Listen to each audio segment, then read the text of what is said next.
কলকাতায় নারী চিকিৎসককে ধর্ষণের পর হত্যার ১১ দিনেও বিচারের দাবিতে উত্তাল ভারত। সন্দেহভাজন সিভিক ভলেন্টিয়ার সঞ্জয় রায়কে ঘটনার ১২ ঘন্টার মাথায় গ্রেপ্তার করা হলেও ভুক্তভোগীর ময়নাতদন্তের রিপোর্টের পর প্রশ্ন ওঠে, নির্মম এই পাশবিক হত্যার ঘটনা এককভাবে সম্ভব নয়। এর সঙ্গে যুক্ত হয়েছে সামাজিক যোগাযোগ মাধ্যমে ছড়িয়ে পড়া বিভিন্ন অডিও বার্তা ও খোলা চিঠি।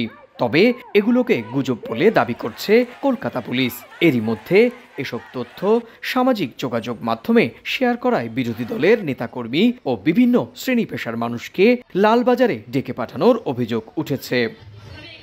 এর মধ্যে রয়েছেন ভারতের বিশিষ্ট হৃদরোগ বিশেষজ্ঞ ডাক্তার কুণাল সরকারও, রয়েছেন একজন বাম ও একজন বিজেপির শীর্ষ নেত্রী।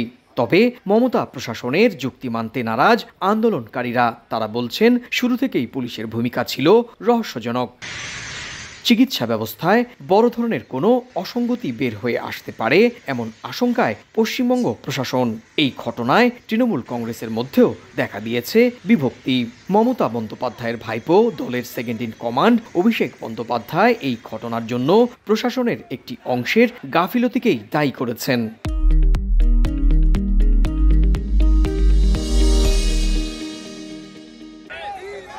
৮ আগস্ট রাতে কলকাতার সরকারি হাসপাতাল আরজি করের কর্তব্যরত নারী চিকিৎসককে ধর্ষণ করার পর হত্যার অভিযোগ ওঠে।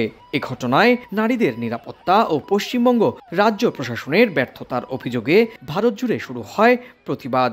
বিচারের দাবিতে আন্দোলনে নামেন চিকিৎসক সহ সর্বস্তরের মানুষ। সুব্রত আচার্য, সময় সংবাদ, ভারত।